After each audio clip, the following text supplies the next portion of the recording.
महाराज ने प्रश्न कर दिया, परीक्षित हमने ये तुम्हें तो सप्तम दिवस की कथा सुनाई, इसे सुनकर तुम्हें कैसा लगा और इससे कैसा ज्ञान तुम्हें प्राप्त हुआ? परीक्षित ने कहा, भगवान मुझे इस कथा से एक ही बात समझ में आई है। क्या? बोले जो सुलभ था वह दुर्लभ हो गया और जो दुर्लभ था वह सुलभ हो गया। सुखदेव जी महाराज ने कहा, ये तो हम पहली दफे आपके मुख से सुन रहे हैं। ऐसा क्या दुर्लभ था जो सुलभ हो गया और ऐसा क्या सुलभ था जो दुर्लभ हो गया? अच्छा देखो, वक्ता कितना ही उच्च कोटि का क्यों ना हो, ज्ञान उसे भी कभी कभी सीखना चाहिए कुछ कुछ बातें। परीक्षित ने कह दिया, भगवान आपने जो कथा कही वह सुलभ हो गई और जो हमने कथा सुनी वह दुर्लभ हो गई। सुखदेव जी महाराज ने सोचा, ऐसे कैसे हैं? अभी तक तो हमने यही सुना था, कहने वाला दुर्लभ होता है और सुनने वाला तो सुलभ होता है। जिने हरि कथा सुनी नहीं कान्हा, तेन श्रवण रंध्र अयो भवन समाना। जिन हरि कथा सुनी नहीं कान्हा, जिन्होंने कभी हरि की कथा ना सुनी हो। महाराज परीक्षित कह रहे हैं, भगवान सुलभ और दुर्लभ ऐसे हो गई है कि आप तो टाइम से आते हो, कथा करोगे 7 दिन, आपकी जो चरौती है उसके मुताबिक आप 7 दिन टाइम से आओगे, टाइम से कथा करोगे। सुखदेव जी ने कहा, बिल्कुल। और हमारा, लेकिन हम लोगों की सुनो, हम श्रोताओं की कहो,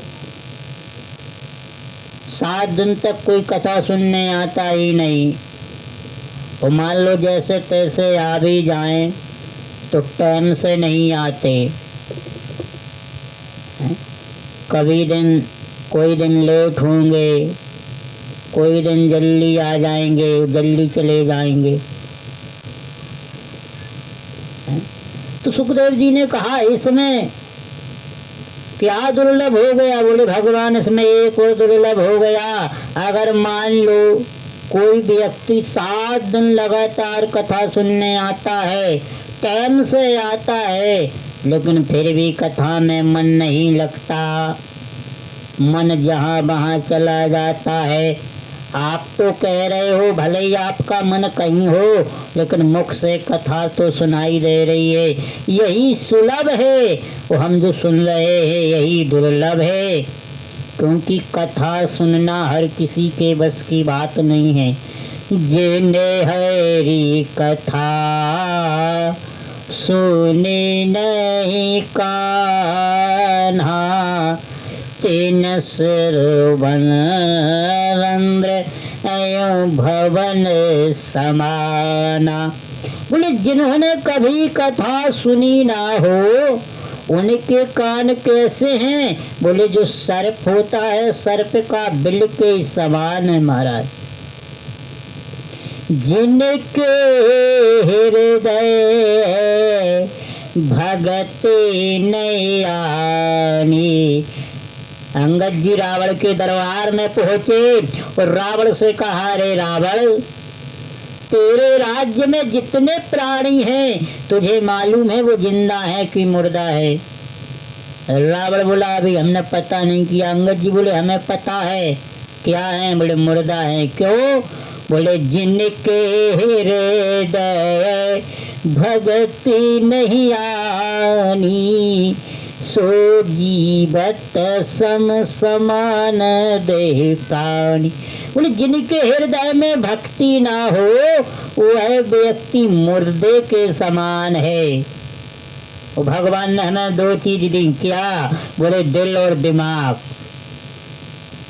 तो कहा भगवान इनसे क्या होगा? भगवान ने कहा दिल लगाओ हम में और दिमाग लगाओ दुनिया में। लेकिन उल्टा कर बैठे, दिमाग लगा दिया भगवान में, दिल लगा दिया दुनिया में। इसीलिए भगवान हमसे कोसों दूर हैं।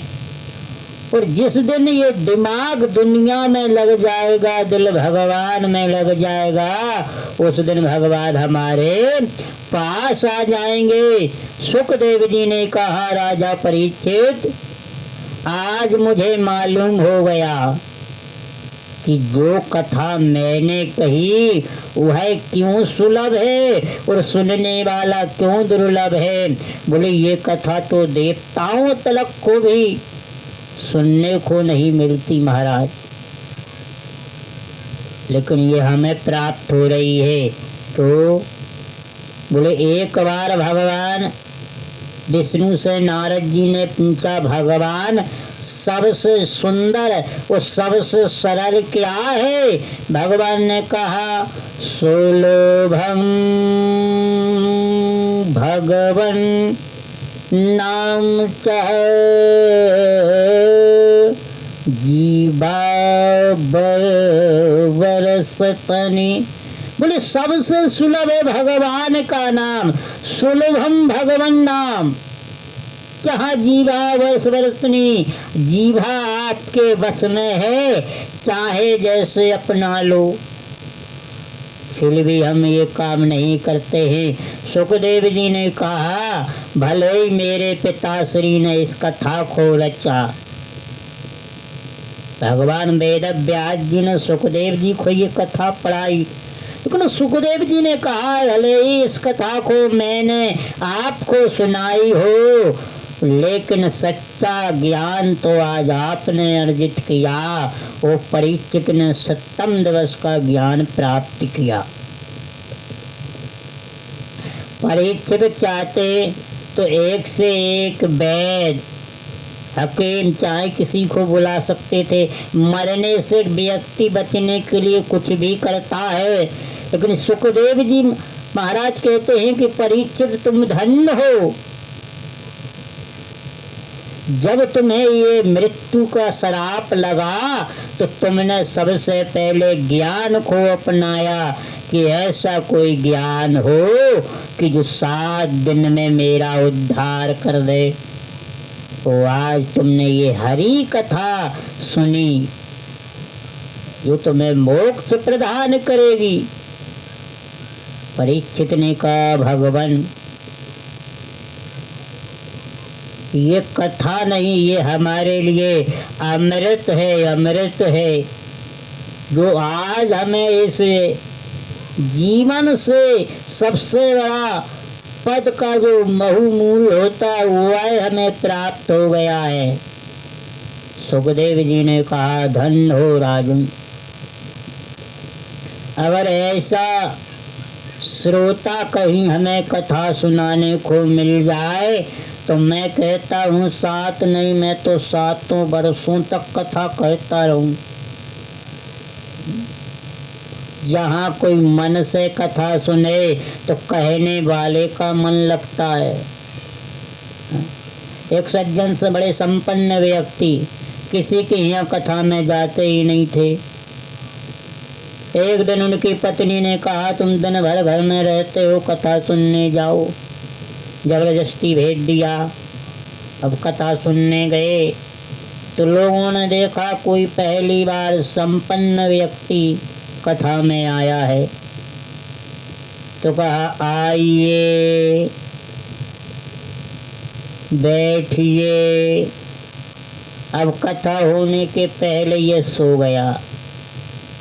अब ऐसे आदमी को जगाना भी बड़ी मुश्किल पड़ता है, किसी ने जगाया भी नहीं, कथा पूरी हो गई। व्यास जी भी अपने घर चले गए, श्रोता अपने घर चले गए। अब वहाँ बस 2 ही रह गया, एक जिसका फट्टा बिछाता वो और जो एक वे संपन्न सेठ जी थे वे। अब उसने बड़ी भारी तरह से तो जगाया, उठिए उठिए उठिए। जैसे ही उठे तो कहा कथा, हाँ कथा कथा हो गई। बोले बड़ा आनंद आया। कहा जाइए। घर गया, पत्नी ने कहा कैसी लगी कथा? बोले अरे वहाँ 3 ही तो शब्द थे, आइए, जाइए, बैठिए। पत्नी ने सोचा अभिमानी व्यक्ति है, जाएगा नहीं कथा में। कहा ये तुम्हारे लिए मंत्र है, कल फिर जाना।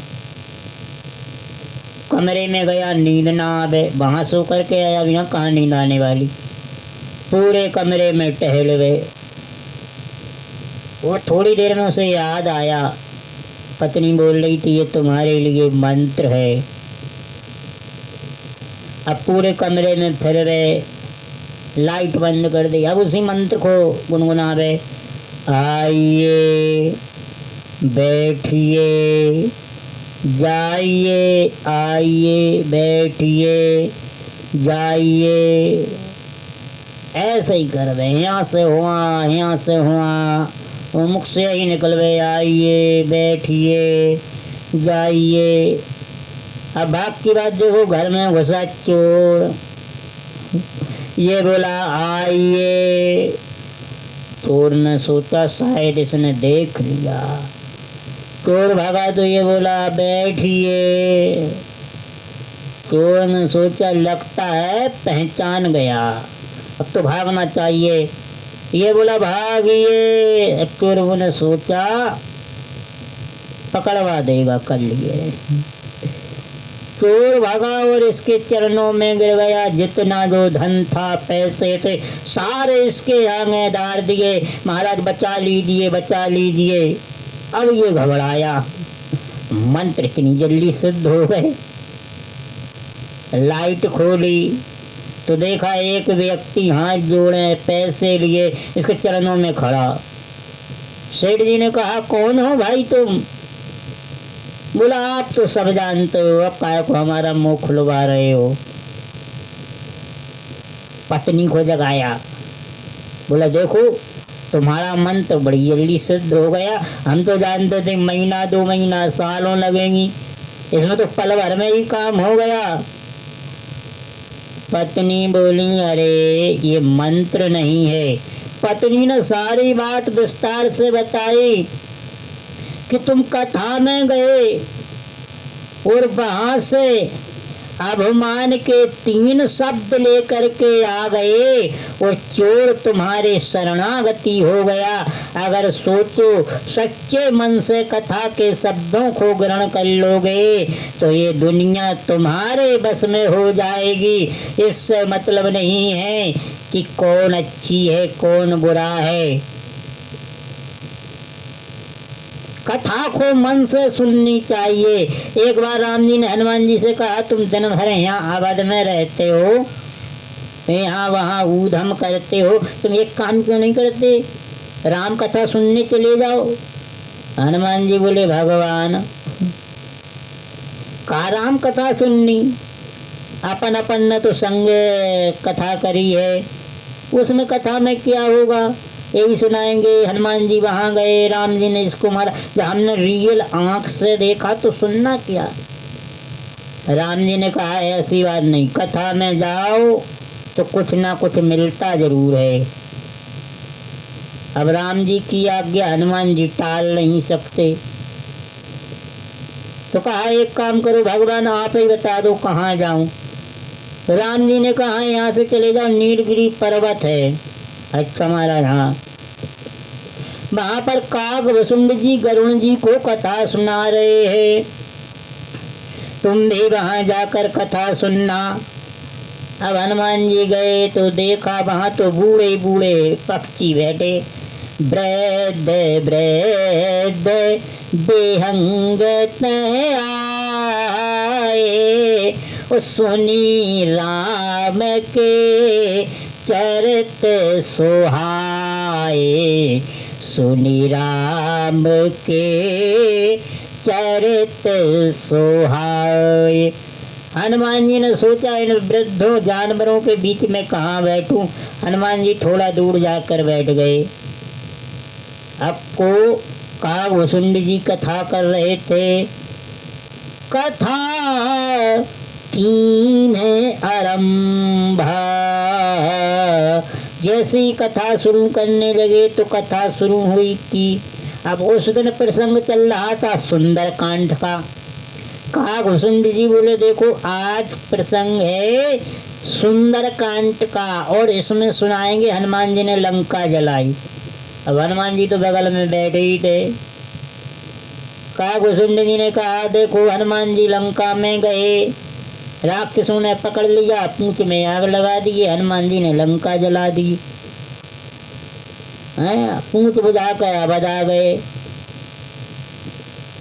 हनुमान जी ने सोचा देखो इनने तो इतनी जल्दी जीप पटक दी, हमसे पूछो कैसे हमने लंका जलाई, कैसे अपनी जान बचाई, इनने तो कैसी कैसी कथा है। और हनुमान जी जैसे ही अवध में आए सो राम जी ने कहा हाँ भाई कैसी लगी कथा। अब हनुमान जी ने सोचा अगर इनसे कहेंगे तो गड़बड़ हो जाए। बोले महाराज बड़ी अच्छी कथा लगी लेकिन एक समझ में नहीं आई। राम जी ने कि क्या समझ में नहीं आई। हनुमान जी बोले अपन ने किया कुछ और वहाँ सुना कुछ और मैंने। राम जी ने कहा इसीलिए तो तुम्हें वहाँ भेजा था। करने वाले को जो मालूम नहीं वो सुनाने वाले को मालूम पड़ता है। इसीलिए कथा सुनने जाओ तो वहाँ एक शब्द के अनेकों शब्द मिलते हैं, फिर उनसे ज्ञान प्राप्त होता है। जनक जी कितने बड़े ज्ञानी थे कि जिनके पास सनकादिक जैसे ऋषि उनसे मिलने जाते थे। सुखदेव जी महाराज कहते धन्य हुए राजा परीक्षित, आज आपने बहुत अमूल्य वस्तु को प्राप्त कर लिया। आप धन्य हो, ऐसा अमृत पान कथा सुनकर धन्य हुए आप।